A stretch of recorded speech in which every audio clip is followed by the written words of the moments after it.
The worst betrayals don't begin with strangers. They begin with someone who already knows exactly what you've spent years trying to build. Before I tell you how my own brother emptied my savings and somehow convinced my family that I was the selfish one, do me one favor. If you've ever been the person everyone expected to sacrifice because you were the responsible one, stay with me until the end of this story.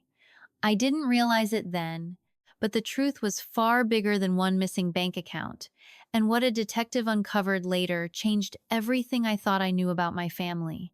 My name is Emily Harper. I'm 32 years old, and for 8 years I worked overtime whenever I could. Weekend shifts, holiday shifts, nights that blurred into mornings. Every extra hour had one purpose. I wanted to buy a home that belonged to me and no one else. The morning everything fell apart actually started as the happiest day I'd had in years. My mortgage had been approved. I had already scheduled the wire transfer for the next morning. I even drove past the little townhouse one last time before heading home, imagining where my couch would go and how quiet it would finally feel to have a place that was truly mine. Sitting in my car, I opened my banking app almost out of habit.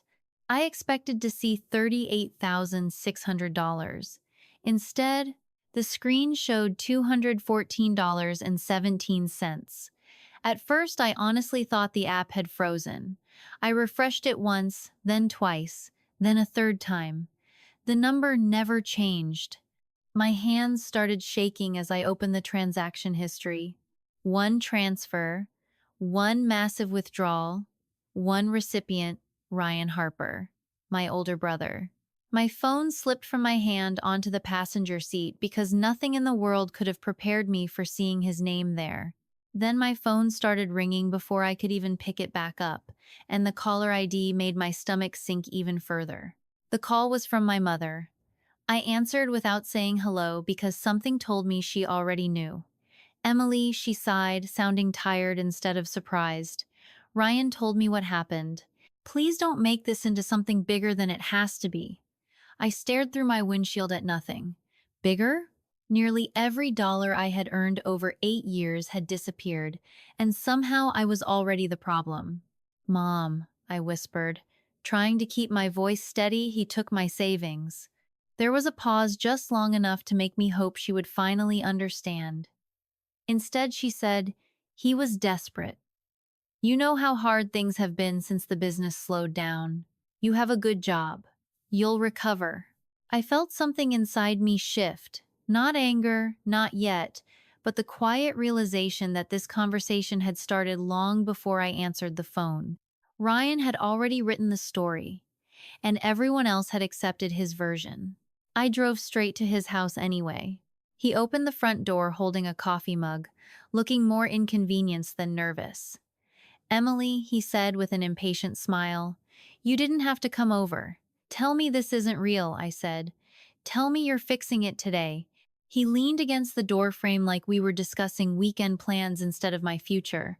"I borrowed it. Relax. You transferred everything. Because I needed everything."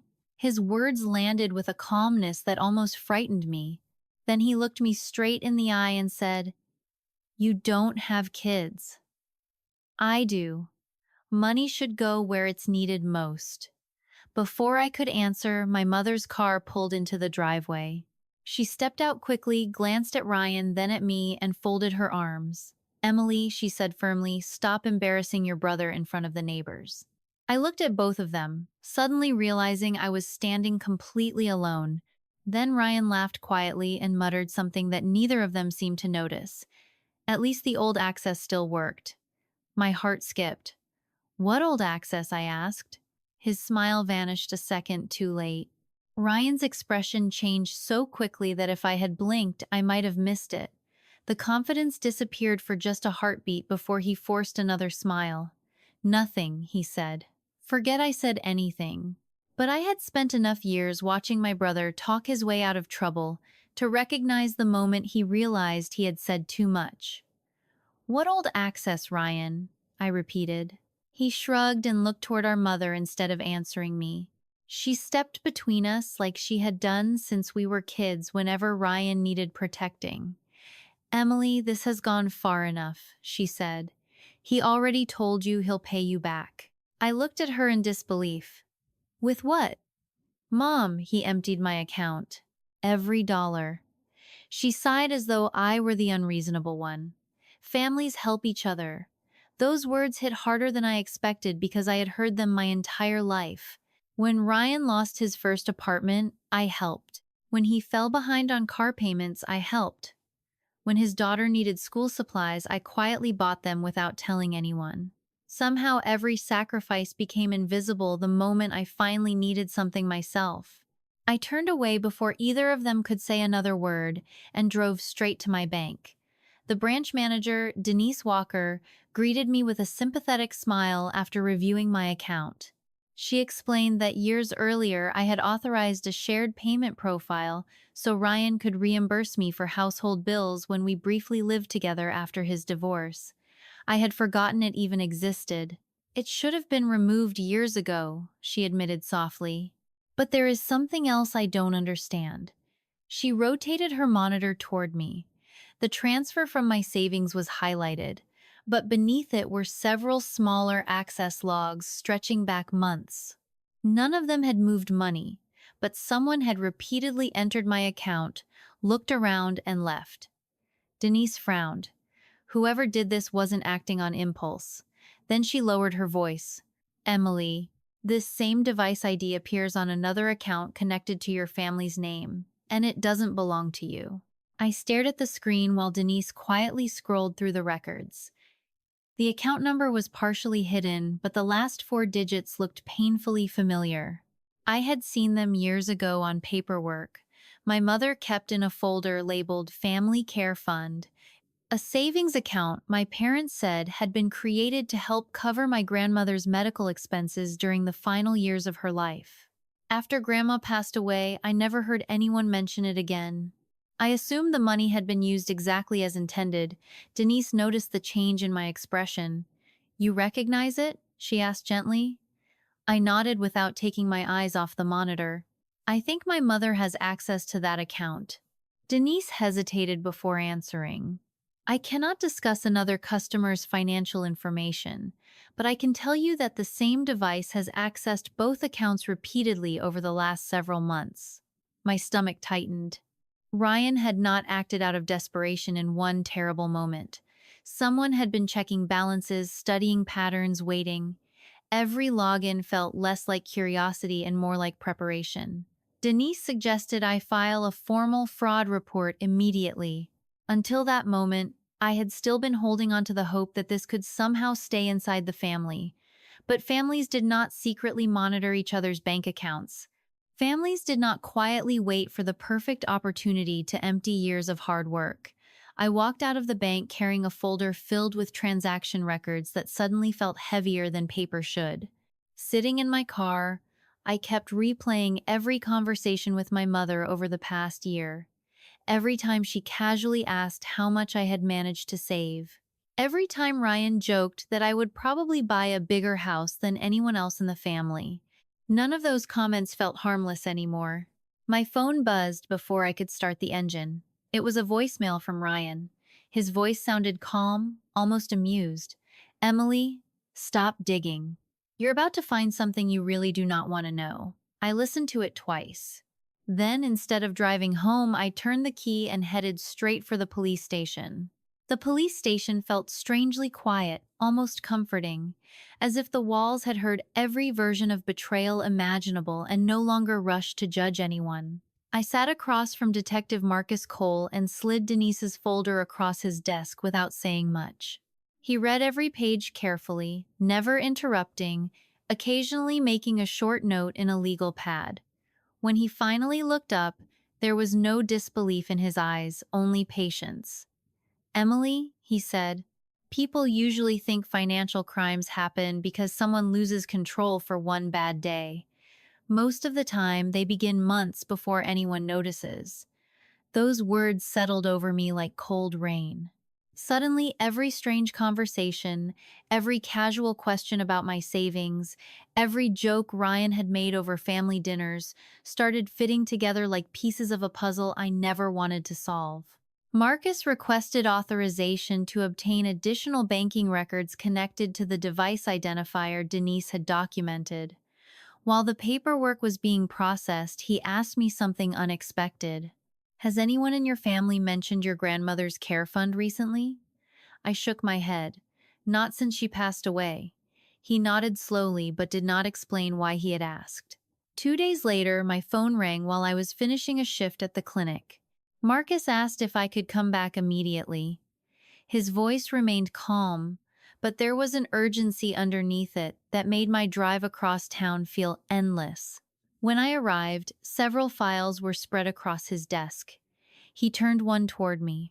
It contained transaction histories, authorization logs, and signatures. Your brother accessed more than your savings, he said quietly. I stared at the pages, unable to breathe. The same login pattern appeared again and again, attached to accounts I had never seen before. Then Marcus placed one final document on top of the stack. The account holder's name was Linda Harper, my mother's personal retirement savings. He looked directly at me before speaking again. Emily, based on what we have so far, I do not believe you were the intended target. I think you were simply the first person who noticed. For several seconds, I could not speak. I kept staring at my mother's name on the document, hoping that if I looked long enough, the letters would rearrange themselves into someone else's life. Detective Cole gave me the silence I needed before sliding another page toward me. It showed a series of transfers that had started small, amounts most people would overlook. A few $100s here, 1,000 there. Nothing dramatic enough to trigger immediate concern. This is common, he said quietly. Whoever does this counts on trust more than technology. I remembered how my mother rarely checked her retirement account because she still preferred paper statements. She always joked that online banking made her nervous. Suddenly, that harmless habit felt painfully dangerous.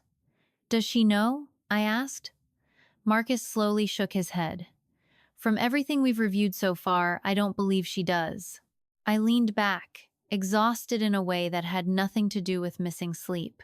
I had walked into the station believing I was the victim. Now I was trying to accept the possibility that my own mother had been standing on the edge of the same cliff without realizing it. Yet another thought refused to leave my mind. Ryan had not only taken my savings, he had looked our mother in the eye for months, maybe longer, while quietly moving money she had spent decades earning. That realization hurt in a completely different way. Marcus interrupted my thoughts with another question. When was the last time your mother changed her banking passwords? I laughed softly, but there was no humor in it. She probably never has. He nodded as though that answer confirmed something. Then his computer chimed. He opened a newly received report, read it without saying a word, and his expression changed. He stood immediately, gathered the files, and reached for his jacket. Emily, he said, already heading toward the door, your mother just tried to make a large withdrawal from her retirement account. He looked back at me with unusual urgency.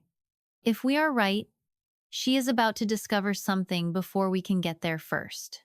Detective Cole and I reached the bank less than 15 minutes later. Through the front windows, I saw my mother standing at the customer service desk, clutching her purse with both hands. She looked confused, more than frightened, the way people do when reality refuses to match the life they believed they were living. The moment she noticed me, her face tightened. Emily, why are you here? Before I could answer, the branch manager, Denise, walked over carrying a folder and quietly asked my mother to step into a private office. Detective Cole introduced himself with calm professionalism and explained that there appeared to be irregular activity involving several accounts. My mother's first reaction was immediate denial. There has to be some mistake, she insisted. Ryan helps me with online banking. He would never. Her voice faded before she finished the sentence. Denise placed several printed statements on the table. One after another, The transfers formed a timeline stretching back almost a year. Small withdrawals had slowly become larger ones.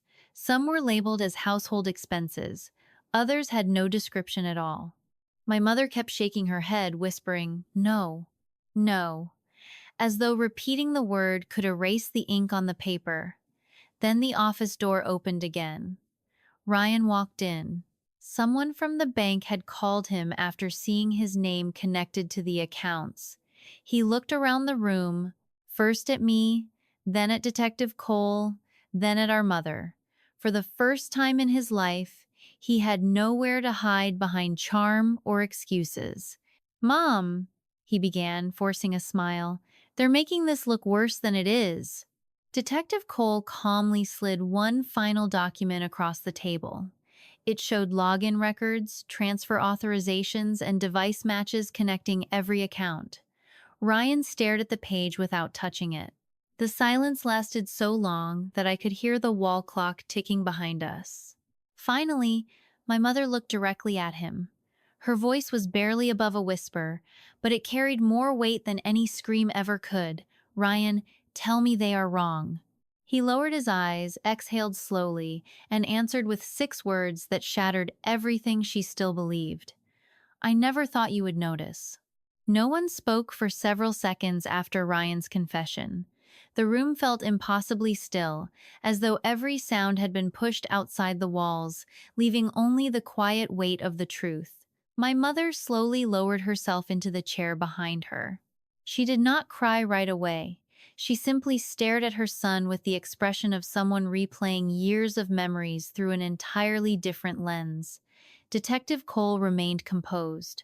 He explained that the investigation would continue, that the financial records would determine the full extent of the losses, and that everyone involved would have an opportunity to provide statements. Ryan tried to speak again, insisting he had always intended to replace the money once his business recovered. His voice sounded smaller now, stripped of the confidence that had carried him through every family argument before. My mother finally looked at him. "You watched me worry about retirement," she said quietly. "You watched your sister work herself to exhaustion, and every time we trusted you, you took a little more." There was no anger left in her voice. Somehow that hurt more than if she had shouted. I stood there listening, remembering birthday dinners where Ryan always ordered the most expensive meal because someone else would pay, Christmas mornings when he promised next year would be different, and every family conversation where responsibility somehow found its way back onto my shoulders instead of his. Those moments had once felt unrelated. Now they formed one continuous story. Detective Cole asked Ryan to accompany him to answer additional questions. Ryan glanced toward me for the first time since arriving. "Emily," he said softly, "I never wanted it to end like this." I realized then that he was asking for understanding before he had even accepted responsibility. I did not answer. Some silences are not punishment. They are simply the place where trust used to live. As Ryan walked out beside Detective Cole, my mother reached for my hand with trembling fingers. It was the first time in years she had reached for me instead of asking me to reach for someone else. The months that followed were quieter than I ever imagined they would be. Quiet, I learned, is not always the absence of pain. Sometimes it is the first sign that life is finally making room for peace. Detective Cole kept me informed as the investigation moved forward. The financial records confirmed what we had already feared. Ryan had taken money little by little from multiple accounts over many months, always believing no one would notice until it was too late. The bank recovered part of my savings, and although not every dollar came back immediately, it was enough for me to move forward with the townhouse I had almost lost.